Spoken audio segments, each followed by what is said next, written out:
Hey friends, இந்த வீடியோவில் நம்ம ஒரு முக்கியமான தகவல் பற்றி பார்க்க போகிறோங்க. இந்த EPS 95 ஹையர் பென்ஷன், அதாவது மினிமம் பென்ஷன் 1000 ரூபா இப்போ வந்து கொடுத்துட்ருக்காங்க இல்லையா? ஸோ அந்த மினிமம் பென்ஷனை உயர்த்துவது தொடர்பான ஒரு சுற்றறிக்கை ஒன்று வெளியிட்டிருக்காங்க. அதாவது ministry of labour and employment தரப்பில் இருந்து இந்த சுற்றறிக்கை வெளியிடப்பட்டிருக்குது. இந்த சுற்றறிக்கையில் என்ன சொல்லியிருக்காங்க அப்படிங்கிற முழுமையான டீட்டெயில்ஸ் வந்து இந்த வீடியோவில் நம்ம பார்க்கலாம். ஸோ முடிஞ்சவங்க நிறைய பேருக்கு ஷேர் பண்ணி விடுங்க. So ministry of labour and employment தரப்பில் இருந்து increasing minimum pension under EPF 95 அப்படிங்கிற ஒரு டைட்டிலில் வந்து இந்த சுற்றறிக்கையை வெளியிட்டிருக்காங்க. சரி, இதில் என்ன பென்ஷனை உயர்த்த போகிறாங்களா இல்லையா அப்படிங்கிறது என்ன சொல்கிறாங்க அப்படின்னு பார்க்கலாம். இந்த சுற்றறிக்கை பார்த்தீங்கன்னா ப்ரெஸ் ரிலீஸ் வந்து செய்தி வெளியீடு வெளியிட்டிருக்காங்க. செய்தி வெளியீடு வந்து 24 ஜூலை 2025 அன்னைக்கு வெளியிட்டிருக்காங்க. So first representations have been received from various stack holders including trade unions and public representatives to increase the minimum pension under the employee pension scheme EPS 1995 from existing ₹1000 per month.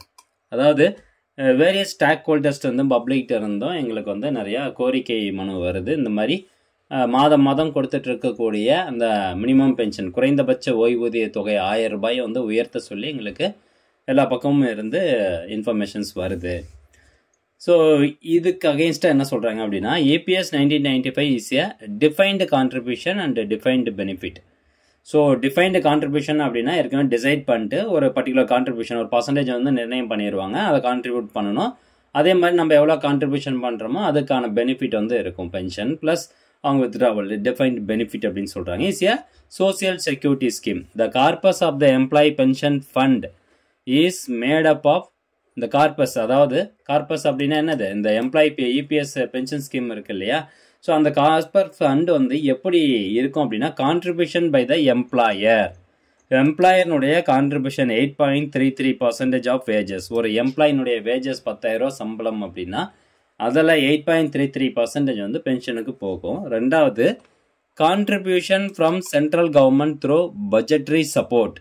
So budget சப்போர்ட்ல இருந்து central government 1.16% அந்த வேஜஸ்லேருந்து கொடுப்பாங்க. So இதெல்லாம் சேர்த்து வர்றது தான் ஒரு மாதத்துக்கு 15,000. அந்த EPS வேஜஸ் அப்படிங்கிறது ஒரு மாதத்துக்கு 15,000 நிர்ணயம் பண்ணி வச்சுருக்காங்க இல்லையா? அந்த 15,000த்தில் இந்த எம்ப்ளாயர் கான்ட்ரிபியூஷன் 8.33%, சென்ட்ரல் கவர்மெண்ட் வந்து 1.16% போட்டு தான் ஒரு மாதத்துக்கு வந்து 15,000 அப்படின்னு வச்சுருக்கோம். All benefits under the scheme are paid up of such accumulations. ஆல் பெனிஃபிட்ஸ்னால் இந்த எதை சொல்கிறாங்க, இந்த EPS 95 பென்ஷன் அமௌண்ட்டு நாங்கள் இந்த மாதிரி அக்குமுலேட் ஆகிட்டு வருது பார்த்தீங்கன்னா நம்மளுடைய PF அக்கௌண்ட்டில். ஸோ அதை வச்சு தான் நாங்கள் வந்து உங்களுக்கு கொடுக்குறோம்.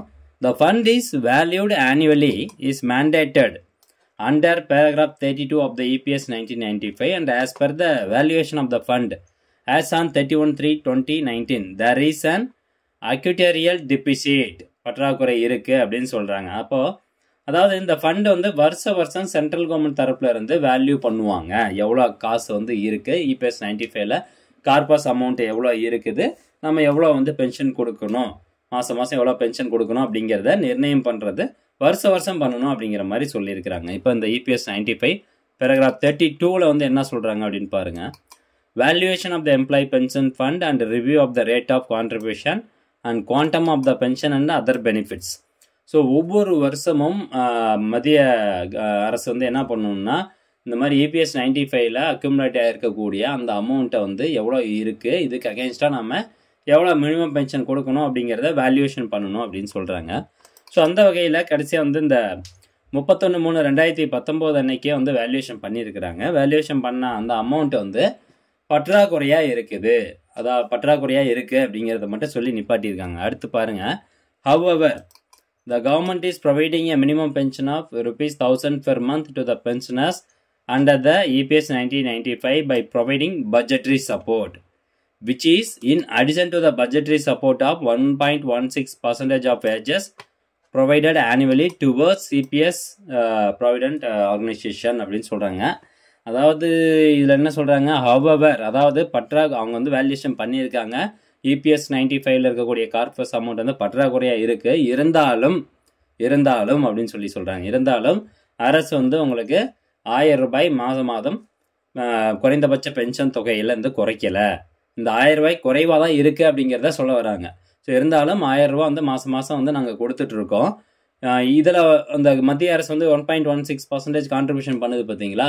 ஸோ அது இல்லாமல் மத்திய அரசு இன்னும் உங்களுக்கு கூடுதலாக போட்டு தான் இந்த மாதம் குறைந்தபட்ச ஓய்வூதியமான 1000 ரூபாய் தொகை வந்து கொடுத்துட்ருக்கு அப்படிங்கிறத சொல்லப்படுது. இதோட நிப்பாட்டிட்டாங்க.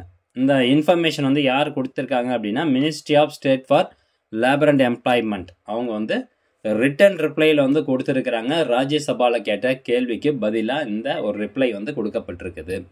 ஸோ எப்போ வந்து இந்த குறைந்தபட்ச ஓய்வூதியம் 1000 ரூபாய் தொகை உயர்த்துவீங்கன்னு கேட்டதுக்கு அவங்க இந்த மாதிரி வந்து கொடுத்துருக்காங்க. ஏற்கனவே வந்து EPS 95ல் இருக்கக்கூடிய கார்பஸ் அமௌண்ட் வந்து கம்மியாக தான் இருக்குது.